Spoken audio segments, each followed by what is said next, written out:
I must admit that she has changed the course of history, how she actually lead through us the most difficult times. And I was actually involved, I was being a Muslim involved in there, and I know how. Look, I've got a memory of last year after March the 15th, which I think I will carry with me until my last day on this earth. And it was the day after March the 15th. And I mean, you remember what just a terrible and a shocking time it was, and everyone was confused.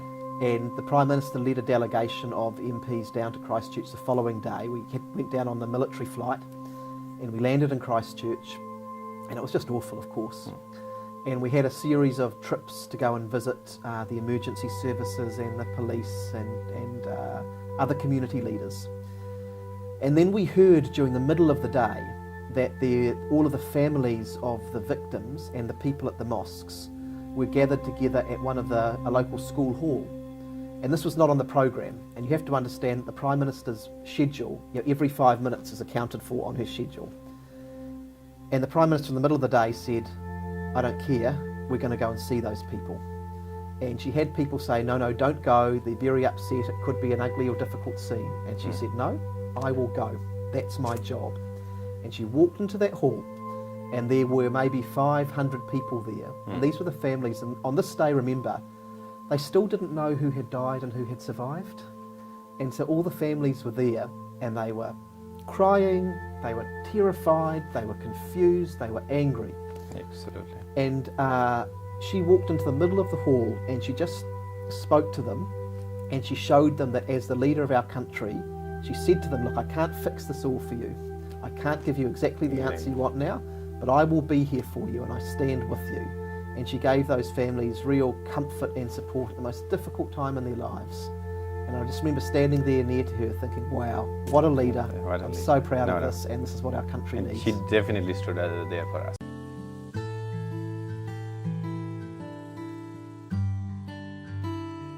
Please like the video that goes up and subscribe to the channel. Welcome, Michael. Oh, thank you very much, Asim. Real pleasure to be here with you today. And I appreciate your time today. Not a problem. As you know that the format of the show is that we have divided into 3 sections. So let's start from the beginning. I've just celebrated my 40th birthday right in the middle of lockdown, actually, so it was a bit quieter than I hoped it to be. And I've lived my whole 40 years in Auckland. I was born here at National Women's Hospital, which is where the Green Lane Hospital now is. Raised in Pakaranga, so I grew up there with my mum and dad still there in the same house that I grew up in. But I've lived in Mt Roskill for the last 17 years, and so aside from the time I spend going up and down from Wellington, I've pretty much been here the whole time, and I'm very proud of it. It's a beautiful city, a growing city, and a good place to be. Absolutely. And how many siblings you have, and who was the cleverest among us? Well, I could definitely answer the first question easily. I've got 3. I've got 2 younger sisters and 1 younger brother. Okay. One of my sisters is a police officer in the South Island. One of my sisters is a landscape architecture and project manager in Auckland, and one of my brothers works in construction he's one of those Kiwis who's gone over to Australia over the last 10 years or so. And so the 4 of us, 5 years age difference between all of us, so it was a very busy household. Okay. Like all kids, we scrapped with each other. Who was the cleverest? I don't know. We all had very, very different kind of talents and outlooks, and we've all gone into very different jobs and fields. And if I said I was the cleverest, I'd probably start a fight with them all, and I'd start getting Facebook messages this week. So I'll just say we all had different talents. And what were you like in high school? Oh, in high school, I always had a small group of friends. I'm not someone who always enjoys being in a really big group and lots of noise and loud parties and all of that. I always had a small group of friends around me. I enjoyed my schoolwork, but I enjoyed a bit of sport as well, cricket and tennis and a few other things that I did. In high school, I guess, is when I started to to form some of the ideas and beliefs that have shaped me in later years. So I started to develop an interest in philosophy and ideas and art and history and that kind of thing, and those things have, I guess, shaped who I am personally and politically. So it's quite an important time for me, as it is for many people. How come arts and politics gets together? Oh, well look, arts, so I studied art history. It was my favourite topic actually at secondary school. It just opened my mind to human history and ideas, because art always, it's always relevant to the society that it's in. So it often reflects what's going on in a society in terms of the historical events, the thinking, the issues, the conflicts, and it sometimes challenges what's happening in a society. So art is always kind of at the heart of what is happening politically, I find. I like that. Yeah, so the first painting artist that we studied in art history in the sixth form, which is year 12 now, was a guy called Jacques-Louis David, and he was the painter who basically chronicled the whole French Revolution period. He was Napoleon's painter in a way, and so you could learn about the history of that period through the art of this man, and that's the same in many other cases. How was your teenagehood? Share some memories with us. Oh, well, I won't share all of my teenage memories with you, because some of them... Well, that's the most exciting times in your life, isn't it? They probably wouldn't be appropriate to share. But look, like for everyone, those years were a time of development and growth and problems. There were girls that I fell in love with and mooned over, and they didn't love me back, and that was terrible, and all of that stuff that I think... Tell me about that, man. I would like to know. I think all of us know how that goes at least one stage in our lives. But so growing up in Pakuranga, I had a small but tight group of friends, and we were very close with each other. We were living in a suburb sort of on the edge of Auckland, so we were always trying to explore new parts of town. That was sort of the period where I started to get out around Auckland and find out about other communities as well. Yep. The Auckland that I was born into, I was born in 1980 and started going to school in 1985. It was a very different Auckland from the Auckland we have today. The school I went to was all Pākehā kids like me, and there were 2 Māori kids. Okay. And I remember in Standard 2, which is year 4, the first 2 Chinese kids started. Okay. And it was not a very diverse community. And so that period of my teenage years was a period in which Auckland in the 1990s was starting to become a more interesting and diverse place. And that's probably one of my main memories, is making friends across different communities and seeing the city grow up around me at that time. Okay. And have you seen Pakuranga now? Such a diverse community now, eh? It sure is. Yeah, as I say, my parents still live out there. Yeah. And the first 2 times that I ran for political office were in 2002 and 2005. And I stood for the Labour Party in Pakuranga. At that time. I was a very young guy, just out of university to begin Probably with. 22 years, isn't it? That's right. Yeah, you do the maths there. You said 1980, isn't it? So it's only 22 years, right? That's right. And so that was an opportunity to again kind of come back into, because I'd moved out by that stage as I went to university. And that was an opportunity to really see how that community had grown and changed, and to interact with people there. So, Auckland is a remarkable place, one of the most multicultural cities in the world. Yes. We do it pretty well. We've still always got room to grow and improve. Absolutely. But I think compared to many other cities, we can be a model of how different communities and cultures live together. And Pakuranga, where I lived, is one example of that, and Mt Roskill, where I live now, is another great example of it too. My next question was actually about your professional career. So let me rephrase this question now. How and where did you start your professional career? Yes, well, I've done a range of jobs over the years. I did some work in retail when I came out of university. I worked as a union negotiator for about 10 years, negotiating. What year were you talking about here? Oh, this is sort of from about 2003 onwards. Okay. And really enjoyed that role of, my job was to try and get a good deal for New Zealand workers out of the big Australian-owned banks. So I was representing those workers there, and I enjoyed that, learned a lot of skills. Done jobs for organisations like Habitat for Humanity, where I learned a lot about housing issues in our communities. Okay. Then in terms of politics, I'd been interested since university and got very involved in the Labour Party back when Helen Clark was first campaigning to be Prime Minister. All right. And filled lots of roles in the Labour Party, sort of learned my trade, ran in seats like Pakuranga, where it's quite challenging for the Labour candidate. You're probably not going to win the seat, but you learn some good skills. And then I first got elected to political office in local government, actually, and that was in 2010. All right. Where I got elected to the local board in Puketapapa, Mt Roskill. Mount Roskill, all right. And at that time, both my wife and I got elected, actually, and we were the first 2 candidates from Labour and the centre left to get elected for a long time in local government in Mt Roskill. And I spent 6 years in that role before the Mt Roskill by-election came along in 2016, which is when I was elected to Parliament. So I'd been running for office for a long time, since 2002 was the first time, and 2016 is when I finally got elected to Parliament. So I had quite a long apprenticeship running in different roles for the Labour Party in different places and learning about how it all worked. Why did you choose to be a politician, and why did you choose to join Labour Party? Why not any other party?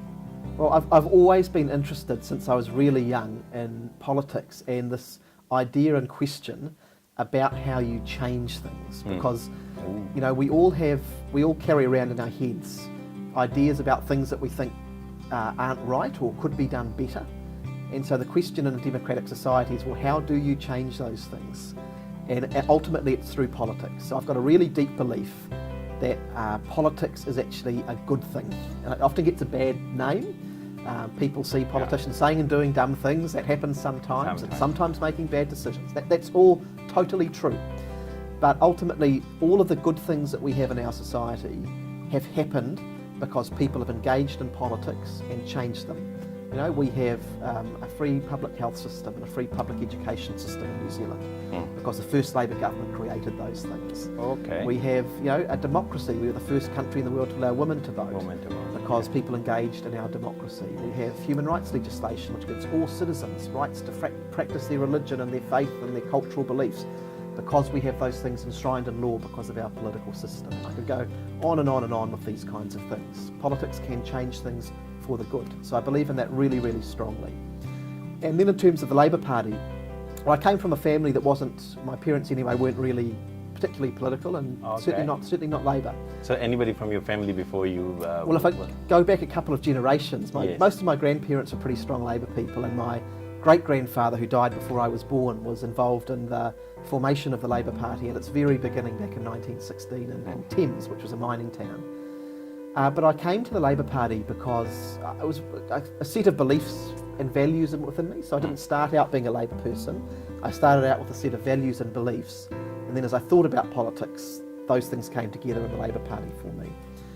And you know, so for me, my deepest kind of beliefs come out of my own faith. So I'm a practicing Christian, I'm an Anglican. Yeah. And I've got some really strong beliefs about the dignity of every single person. Every person is created and special and should be treated with respect. I believe that we're created to live together in communities, not just to look after our own interests and just our families. We are meant to live together and support one another. And I think that the creation, the earth that we live on, is a very special thing. It's a gift, and we've got a responsibility to look after it and not just exploit it. And so those are the sort of core values that I believe in, and for me the Labour Party best matches those values.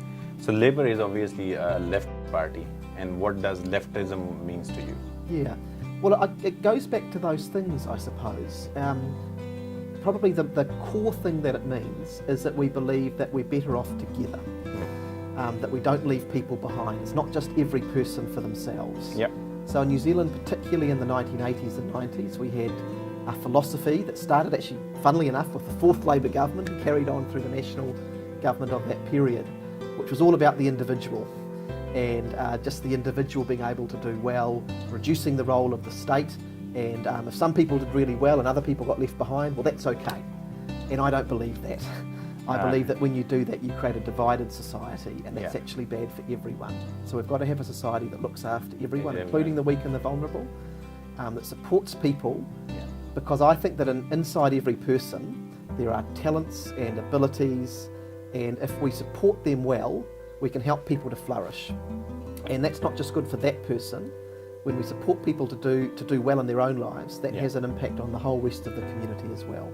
So it's that, if you ask me about centre-left beliefs, that fundamental beliefs that we're all in this together, and that government has a positive role to play in that. So I don't believe that government should run and own everything, but I do believe that government has a positive role to play in that, whereas people on the right tend to say, make government as small as possible. I say, actually, let's get it to the right place where it can support people and communities to live good lives. And does it mean like grow together, grow the communities together for you as well? Absolutely, that's what it means.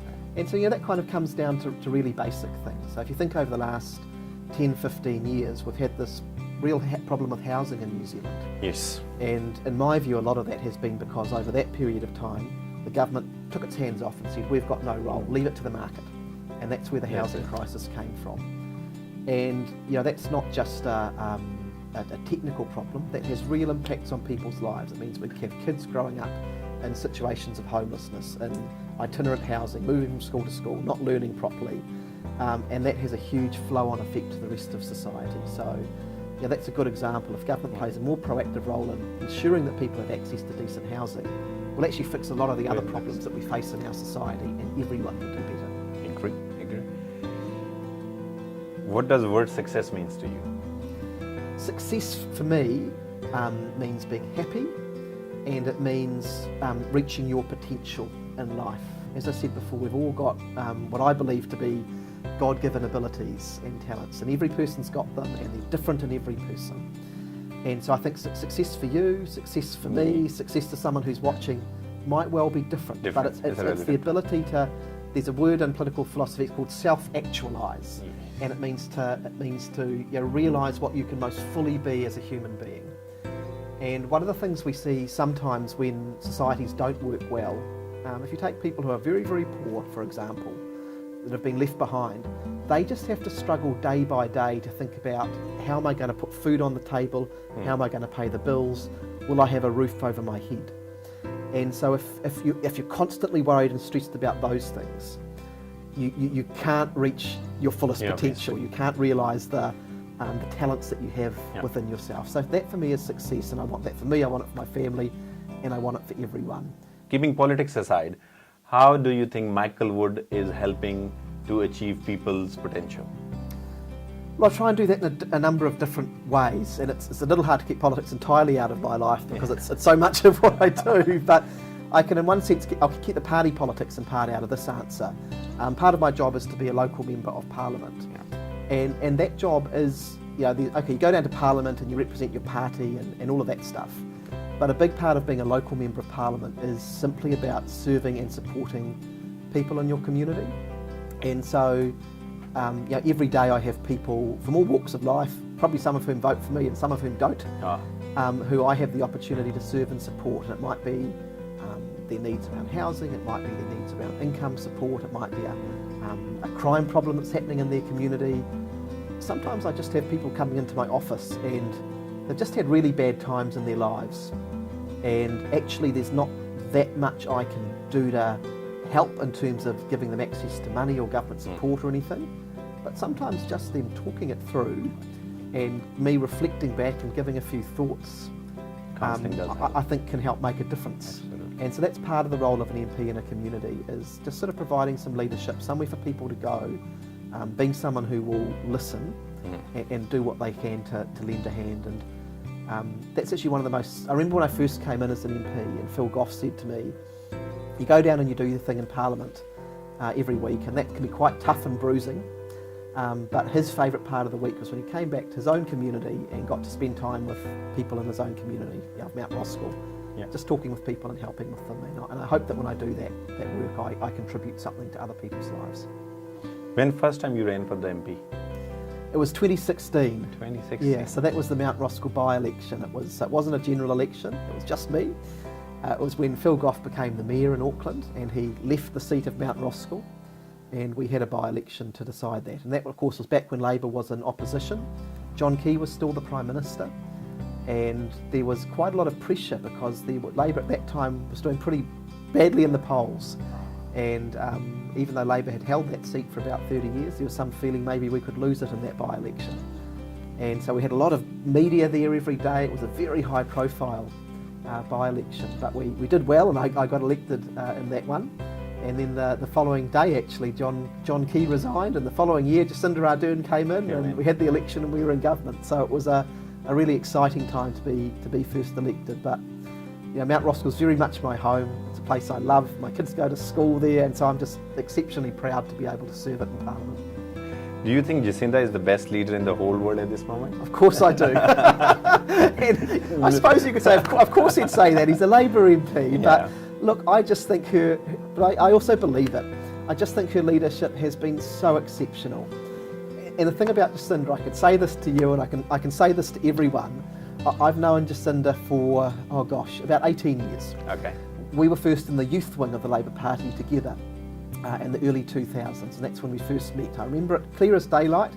We had a meeting in the Labour caucus room, and Jacinda was brought in and introduced to us, and she became the vice president of the youth wing while I was the president. So we worked together really closely. Okay. And what I can say to everyone is that all of those qualities that you see of Jacinda at the moment, her intelligence, her decisiveness, her compassion, her kindness, those are all real. They're not just something she puts on to be the leader. They are who she really, really is. And that's what I admire about her so much, that she has these great talents as a leader, but it's totally authentic as well, and she's a real deal. And I think that's why so many people have admired her leadership during this crisis of COVID-19, because people have a big radar for politicians who just kind of say things to sound good, and they can see that when she says things, it's because she means them. And I'll just say this as well, that her leadership during this crisis, but also we can think back to that leadership after the terrible attacks on March the 15th last year. At the heart of her leadership was that idea of kindness, that to be a good leader, we've always had this model of a good leader, which is a big, strong, tough guy. Oh, yes. Who just sort of, kicks butt and, bosses people around and that kind of thing. Yeah. And she has shown that effective and strong and good leadership can actually be about kindness as well. And I think that has been why so many people around the world have taken note of her leadership, because it's been something new and different. And because it's worked, she's led us through these crises and had really good results as a result of, because she's brought people along the journey with her. I must admit that she has changed the course of history, how she actually lead through us the most difficult times. And I was actually involved, I was being a Muslim involved in there, and I know how. And absolutely brilliant. Look, I've got a memory of last year after March the 15th, which I think I will carry with me until my last day on this earth. And it was the day after March the 15th.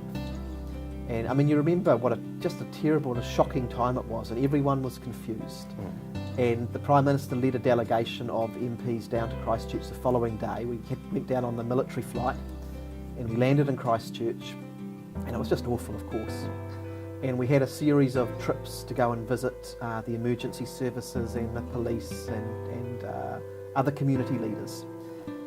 And then we heard during the middle of the day that all of the families of the victims and the people at the mosques were gathered together at a local school hall. And this was not on the program. And you have to understand that the Prime Minister's schedule, every 5 minutes is accounted for on her schedule. And the Prime Minister in the middle of the day said, "I don't care, we're going to go and see those people." And she had people say, no, don't go, they're very upset, it could be an ugly or difficult scene. And she said, "No, I will go, that's my job."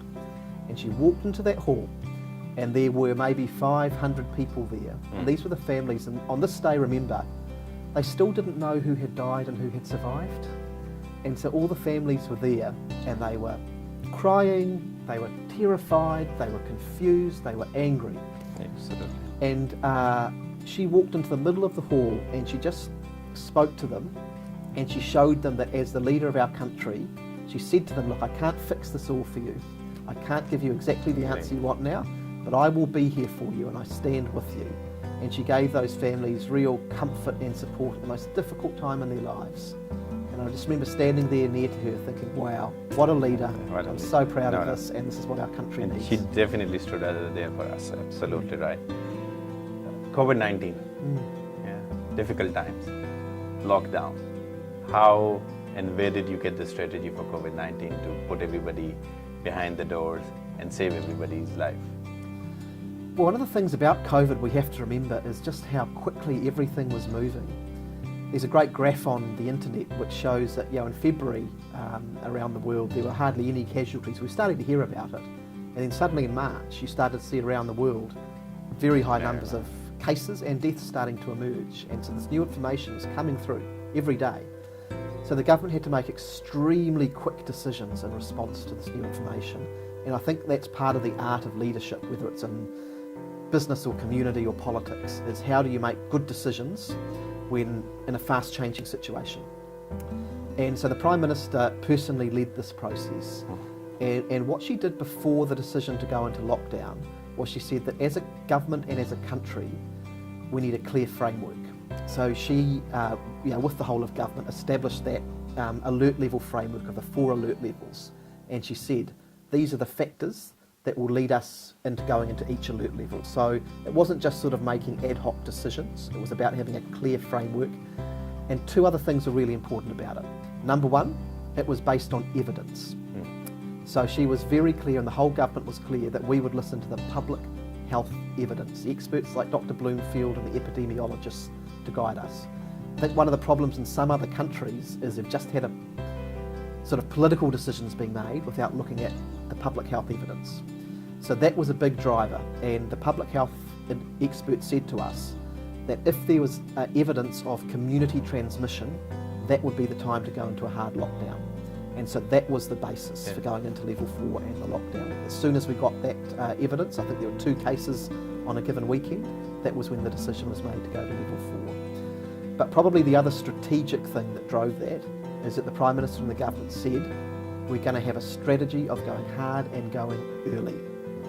Other countries said, look, we'll let this play out, we'll accept that there will be community transmission, we'll accept that there will be some deaths, and we'll sort of learn to live with it and minimise it. Our strategy was different. We said we're going to try to eliminate it by squashing it, by going very hard to begin with.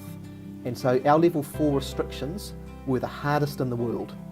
And we got some criticism from that from people who didn't like it, of course, but we thought that was the right thing to do.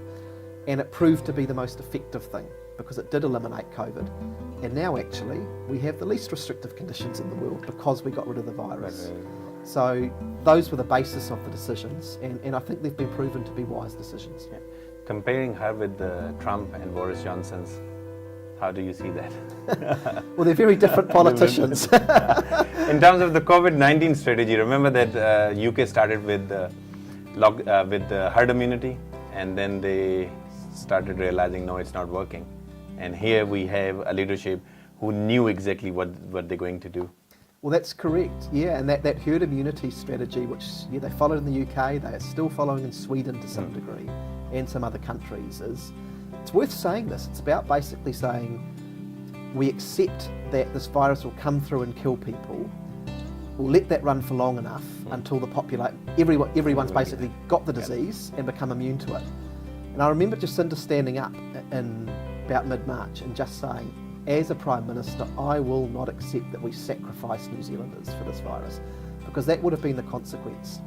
And you can make quite a good comparison to countries perhaps a bit similar to us. So a country like Ireland, about the same population, an island state, and they've had about 1,800 deaths as a result of this compared to our 22. And that's the difference between letting the virus get in and dealing with it versus the elimination strategy that we followed. So I think that we made the right call compared to those countries, and those leaders in those countries will have to justify their positions to their people, but I think we made the right call for New Zealand. Yeah, the number of deaths could have been up to 14,000 if we would have allowed herd immunity or any other strategy. Thanks to Jacinda and your government, obviously. Tell us about current COVID-19 cases. Yes, over the last week. Over the last week, yes. Yes, well look, that's been challenging and a real disappointment because people in New Zealand had done such good work to eliminate COVID-19, to get us down to 0 cases, to then have a couple of people come out of quarantine for compassionate reasons. I think for those people to engage in behaviour that wasn't totally responsible was disappointing. But also clearly the system didn't work as strongly as it should have, and we've been very clear about saying that the system wasn't as good as it should have been. And so what we have done in response to that is to bring Air Commodore Digby, who's a very senior military officer, in to basically run that quarantine operation. We've doubled the number of defence personnel who are at the quarantine facilities to ensure that it's run appropriately, and the Air Commodore is running a top to bottom review of all the procedures. So we're of view that now that we have eliminated COVID internally, our borders are the most important protection to keep it out. There was a failing there. We're being very clear. As a government, we're not saying, we're not trying to avoid that. We think where problems occur, you've got to acknowledge them, fix them. So that's what we're doing in this case. And with that strong action, we're going to try and get that border and quarantine process as absolutely strong as possible to keep COVID out. Thank you very much. We're running towards the end of the program. So we started with you, we're wanting to end with you. What's the best thing happened to you in the last 10 years? The best thing? Oh my goodness. Well look, I've got 3 beautiful boys.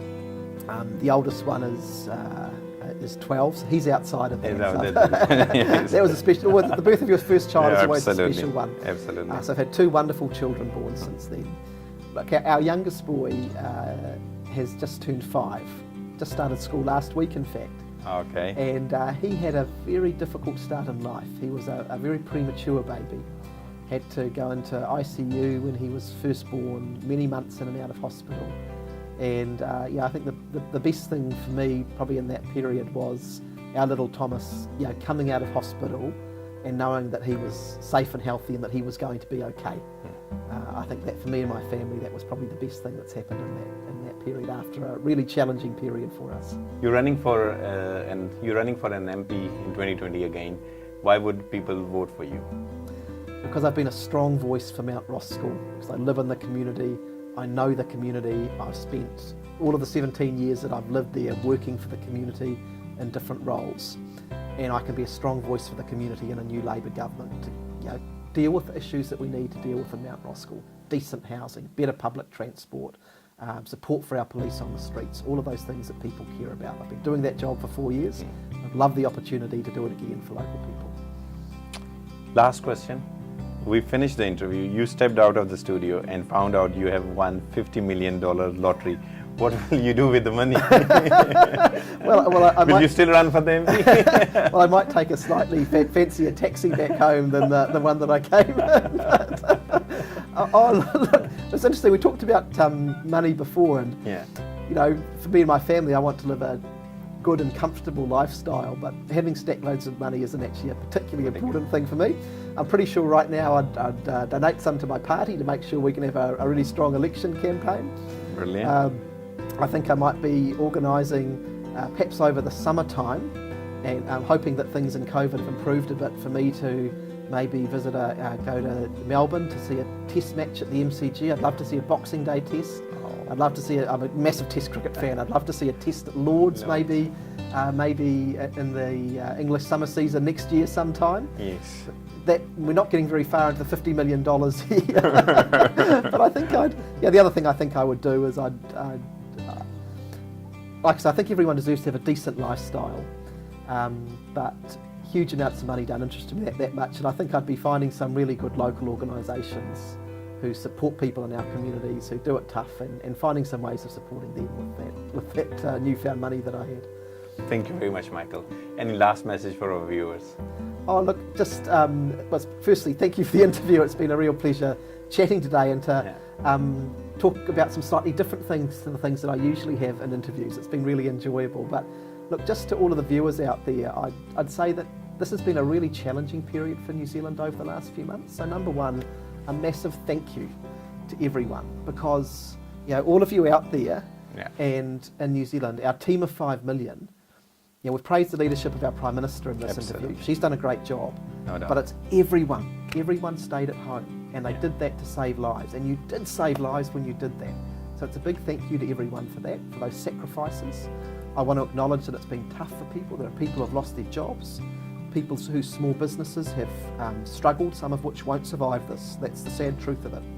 And I want to say to those people that it's going to continue to be tough for some months after this. The world economy is still in a big recession.